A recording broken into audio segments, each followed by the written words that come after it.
October 4th, 1965, a movie set in Durango, Mexico.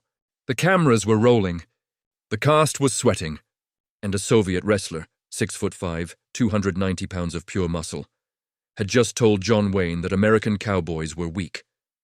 Wayne didn't say a word. He just smiled. 6 seconds later, the Soviet was on the ground. This is the story of what happened that day. The story the crew of the Sons of Katie Elder never wrote down. The story John Wayne never confirmed and never denied. The story that traveled through Hollywood for the next 30 years, whispered between stuntmen, told around dinner tables, repeated in the back rooms of Western bars. The story of the day the Cold War came to a movie set and the day America answered. Let me take you back. 1965. The world was a different place. The Soviets had just put a man in space. American boys were dying in the jungles of Vietnam. The Cold War was hot. Every American knew the Russians were the enemy. Every Russian knew the Americans were the enemy. And in Hollywood, where movies got made and money got spent, a quiet kind of war was being fought too. Soviet defectors had begun showing up in Los Angeles. Some were dancers. Some were chess players. Some were wrestlers. His name was Vladimir Kozlov. That was the name on his immigration papers anyway. The crew of Katie Elder would later say he had a different name in Russia, but nobody knew what it was. He had defected in 1963 in Vienna after a Soviet circus tour. He had been 28 years old. A former Greco-Roman wrestler, a former Olympic alternate, a man who had spent 15 years of his life learning how to break other men in two. When he came to America, he didn't have many options. The wrestling federations didn't trust him. The boxing world didn't want him. So he ended up in Hollywood, doing what big strong men do in Hollywood when they have nowhere else to go. He became a stuntman, and in October of 1965, he got a job on a Western. Wayne arrived on set at 6 in the morning. He was 58 years old! The cancer surgery from a year earlier had taken his left lung. 4 ribs were missing from his chest. He had lost 20 pounds in recovery and never gained them back. The crew said he looked tired that summer. He looked thinner, the way a man looks when his body has been through a war. But he was still John Wayne. He still walked onto the set with his hat low. He still hit his marks. He still did his stunts, most of them anyway. The insurance company had begged him to use a double. He had refused. Howard Hawks, who wasn't directing this picture, but had told Wayne about Vladimir, had said it plainly. Duke, you're not going to be able to do everything anymore. Use the doubles when you need them. Wayne had nodded. He hadn't agreed. The director was Henry Hathaway, a big, gruff man who had directed Wayne 5 times before. Hathaway knew Wayne well enough to know that pushing him on stunts was a losing battle. That morning, the scene was a brawl. 3 brothers, Wayne and 2 younger actors, get into a saloon fight with 6 men. The choreography was complex. Punches had to land. Bodies had to fly. Tables had to break.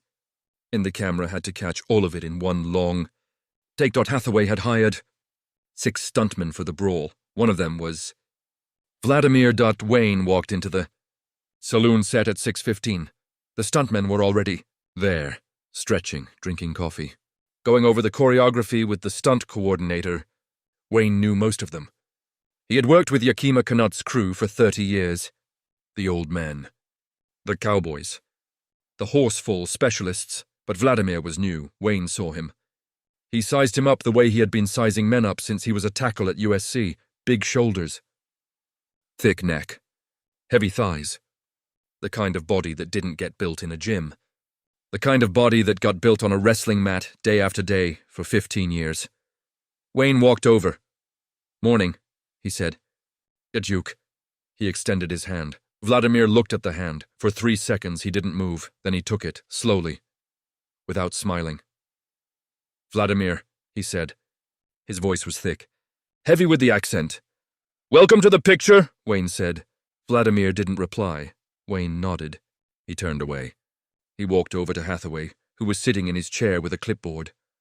Henry, Wayne said quietly. Where'd you get the Russian? Stunt Union sent him, Hathaway said. Defector, wrestler. He's been doing stunts in Hollywood for 2 years. He any good? He's strong as an ox. Says he can take a fall. We'll see today, Wayne nodded. He sat down. He lit a cigarette. He didn't say anything more.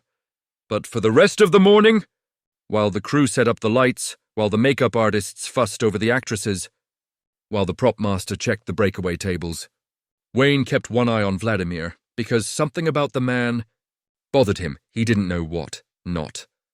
Yet the first take was at 9 o'clock. It went badly. Vladimir was supposed to throw a punch at Wayne, miss, and crash into a table. The choreography was simple. Wayne had done it 100 times. But Vladimir threw the punch too hard. His fist passed within an inch of Wayne's jaw. If Wayne had been half a second slower, the punch would have connected. Hathaway called cut. He looked at Wayne. Wayne was rubbing his jaw. You all right, Duke? Fine. Hathaway walked over to Vladimir. That was too close, son. Vladimir shrugged. In Russia, we do not pull punches. This isn't Russia. This is a movie. You don't hit Mr. Wayne, understood? Vladimir looked at Wayne. He looked back at Hathaway. He shrugged again. Understood. They reset the take. It went badly again. By the third take, the crew was tense. Vladimir kept getting too close. He kept throwing punches that almost connected. Twice, Wayne had to physically step back to avoid getting hit. The stunt coordinator, an old cowboy named Cliff Lyons, who had been Wayne's stunt double for 20 years, pulled Hathaway aside. Henry, Cliff said, I don't like this Russian. Neither do I. He's testing Duke. I know. You want me to say something to him? Hathaway looked across the set at Wayne, who was sitting in his chair smoking, watching Vladimir. Wayne's face was unreadable. No, Hathaway said. Don't say anything. Let me handle it. But Hathaway didn't have to handle it, because at 11 o'clock, during the lunch break, Vladimir handled it himself. The crew was eating in the catering tent. Wayne was sitting at a corner table with two of the older stuntmen, Cliff Lyons and a former rodeo champion named Chuck Robertson. They were eating sandwiches, drinking coffee, talking quietly about a horse Wayne was thinking of buying. Vladimir walked over. He stood at the end of the table. Mr. Wayne. Wayne looked up. Vladimir. You are tired today, yes? Wayne studied him. I'm working, son. Same as you. In Russia, Vladimir said, we have a saying. When old bear gets sick, young bear takes the territory. The catering tent went very quiet. Cliff Lyons set down his sandwich. Chuck Robertson set down his coffee. Wayne kept eating. He didn't look up. I don't know much about Russian sayings. Son, Wayne said, why don't you go get yourself some lunch? Vladimir didn't move. They tell me you have only one lung now. Wayne kept eating. They tell me, Vladimir continued. American cowboy is sick, old, cannot fight anymore. Only pretend, with cameras. The catering tent was completely silent now. A waitress dropped a plate. Nobody turned to look. Cliff Lyons started to stand up. Wayne raised one finger, a small gesture. Cliff sat back down. Wayne, finally, looked up at Vladimir. His blue eyes were very, very calm. Son, Wayne said, I don't know what you came to America for, but I'll tell you something. American cowboys aren't pretend. They never were. You can leave Russia behind. But Russia don't leave you. And you got a chip on your shoulder the size of Siberia. That's your problem, not mine. He went back to his sandwich. Vladimir's face went red. I will say this in front of all, he said, his voice rising. American cowboys are weak, soft, Hollywood phonies who hide behind cameras. In Russia, we do not pretend. We fight, he paused. He looked around the catering tent. 40 crew members. 40 pairs of eyes, I challenge, he said. Any time. Any place. I will show all of you what real strength looks like. He turned back to Wayne, including you, sick old man. The catering tent erupted. Cliff Lyons stood up. So did Chuck Robertson. So did 3 of the other stuntmen. Old cowboys who had been with Wayne for years, who would have walked into a fire for him. Wayne raised his hand. Everyone froze. He set down his sandwich, slowly. He wiped his mouth with a napkin. He took a sip of coffee. He stood up. He was a quarter-inch shorter than Vladimir. Maybe 40 pounds lighter. 29 years older. Missing a lung. Missing 4 ribs. With a body that should not, by any rational measurement, have been able to do what it was about to do. He walked around the table. He stopped 2 feet from Vladimir. He looked up at him. "Son," Wayne said quietly, "I'm going to give you one chance to walk out of this tent and apologize to everyone in here, including the waitress, and then we'll forget this happened. Because I don't want to embarrass you. I don't want to embarrass the production. And I don't want to embarrass the United States of America. You understand me?" Vladimir laughed. It was a deep, ugly laugh. "Old man," he said. "I'm not afraid of you." Wayne nodded slowly. "All right," he said. "All right." What happened next took 6 seconds. The crew agreed on that later. 6 seconds. Maybe 7. No one was watching a clock. But it was very, very fast. Vladimir made the first move. He had wrestled at the highest level in the Soviet Union. He had been an Olympic alternate. He knew exactly what to do against a smaller man.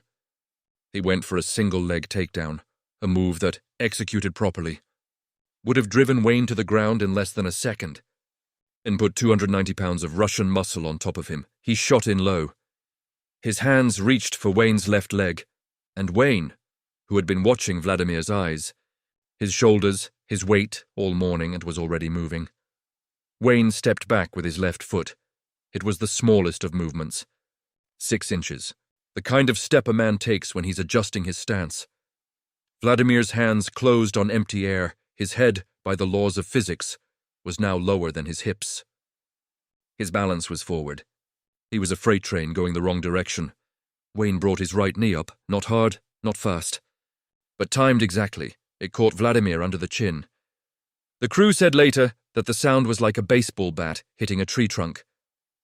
A sharp, clean crack that echoed off the canvas walls of the tent.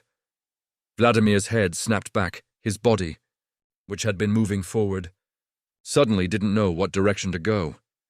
He stumbled sideways. Wayne stepped with him, and here is where Cliff Lyons, who had been watching with his mouth open, said the most amazing thing happened. Wayne, with his missing lung, with his missing ribs, with his 58-year-old body, did something that Cliff had only seen one other man do in his entire life. Wayne grabbed Vladimir's right wrist with his left hand. He twisted it, a small twist, a wrestler's twist, the kind a man learns when he has spent 30 years on movie sets, watching real wrestlers and real cowboys teach each other the old tricks. He used Vladimir's own forward momentum. He spun him, and Vladimir, 6'5", 290 pounds of Soviet muscle, went over Wayne's hip and crashed onto the canvas floor of the catering tent. Hard, very hard. The breakable plates on the table rattled. New coffee cups fell off. A spoon clattered to the floor. Vladimir lay there for a moment, gasping. Wayne stepped back. He hadn't even broken a sweat. He looked down at Vladimir. He didn't say anything for a long moment. Then he leaned down, slowly, the way an old man leans down to talk to a child. He spoke, quietly, softly, so only Vladimir could hear. "Son," he said, "I served my country in the only way they would let me. I made movies for the boys overseas. For 30 years, I watched my friends come back from the war in pieces. I watched my country bleed. So when you come into my tent, on my picture, and you tell me American cowboys are weak, you're not just insulting me. You're insulting every American kid who never came home. And I won't stand for that. Not from you. Not from anybody." He stood up straight. He looked around the tent. 40 crew members, 40 pairs of eyes, all staring at him. He cleared his throat. "Henry," Wayne called out, "I'm going to take a 5-minute break. Then I'd like to get back to work." Hathaway nodded slowly. "Okay, Duke." Wayne turned. He picked up his coffee. He walked out of the tent. The afternoon sun was bright outside. He stood there for a moment, drinking his coffee, looking at the desert. Cliff Lyons came out a moment later. "Duke." "Cliff, you all right?" Wayne nodded. "Once. That was the best thing I ever saw in 50 years in this business," Cliff said. Wayne shrugged. "Wasn't anything to be proud of." "Cliff?" "Like hell it wasn't." Wayne took another sip of coffee. "He's a young man who's lost his country," Wayne said. "He's angry. He's got nowhere to put it. So he picks fights. We've all seen it. I just hope he learns something from this." Cliff stared at him. "You're feeling sorry for him?" "Not sorry. I understand him." Cliff shook his head slowly. "Duke," he said, "you are the strangest man I have ever known. Wayne smiled. Just a little. Get the boys ready, Cliff. We've got a scene to shoot. Inside the tent, Vladimir was sitting up. He was holding his jaw. There was blood on his teeth. His right wrist was bent in a way that suggested it might be sprained. His pride was completely, utterly destroyed. Two of the oldest stuntmen were standing over him. You okay? One of them asked. Vladimir nodded. Slowly. Get up, the other one said. Vladimir got up. He walked slowly to the bench where his coat was hanging. He picked it up. He put it on. He walked to the door of the tent. He stopped. He turned around. He looked at the crew, 40 pairs of eyes. Watching him. I am sorry, Vladimir said. His voice was hoarse. I was wrong. About Mr. Wayne. About America. He paused. I was wrong about many things. He nodded once. He walked out. Then Wayne never spoke about it again. When the crew tried to bring it up, that night at dinner, he changed the subject. When Henry Hathaway, in a quiet moment a few days later, asked him how he had done it, Wayne just shrugged. Old wrestling tricks, he said. I've been on movie sets a long time. When Cliff Lyons told the story, years later, in his own memoir, he wrote only one paragraph about it. He said it was the most extraordinary thing he had ever seen. He said John Wayne, with 1 lung and 4 missing ribs, had taken down a Soviet Olympic alternate in 6 seconds. He said he didn't know how. He said he had watched it happen, and he still didn't know how. But he knew one thing. He knew that on October 4th, 1965, in a catering tent in Durango, Mexico, John Wayne had not just defeated a wrestler. He had defended something. Something he believed in. Something that, for him, was worth more than any movie he had ever made. He had defended his country. Vladimir Kozlov never worked another stunt job in Hollywood. The story of what had happened in the tent traveled. The stunt union heard about it. The studios heard about it. By the end of the month, Vladimir's name had been quietly removed from every casting list in town. He moved to Chicago, the records show. He took a job in a meatpacking plant. He married a woman named Olga in 1968. They had 2 children. He died in 1991 of a heart attack at the age of 56. But before he died, and this is what makes the story really interesting, he gave one interview. It was in 1989. A Russian-language newspaper in Chicago. The interviewer was a young journalist named Nikolai Borisov. He had heard rumors about Vladimir's past. He came to Vladimir's small apartment one Saturday afternoon. He brought a tape recorder. Vladimir was an old man by then. Gray hair, a gut from too many years of Chicago beer. Hands that were no longer the hands of a wrestler. The interviewer asked him about his life. He talked about Russia. He talked about his defection. He talked about Hollywood. And then, near the end of the interview, he said something that the journalist would never forget. He said, I will tell you a story. In 1965, I was a young man, stupid, angry at the world. I worked on a movie set with a famous American actor. I insulted him. In front of everybody. I called his country weak. I challenged him to a fight. He paused. He was an old man, sick. He had no business fighting anybody. But I pushed him. So he fought. He shook his head. He defeated me in 6 seconds. I do not know how. I have wrestled my whole life. I have fought champions. I have never been defeated like that. Not before. Not since. He looked up at the journalist. That man was John Wayne. The journalist did not say anything. Vladimir continued. I lay on the floor of that tent. He leaned down.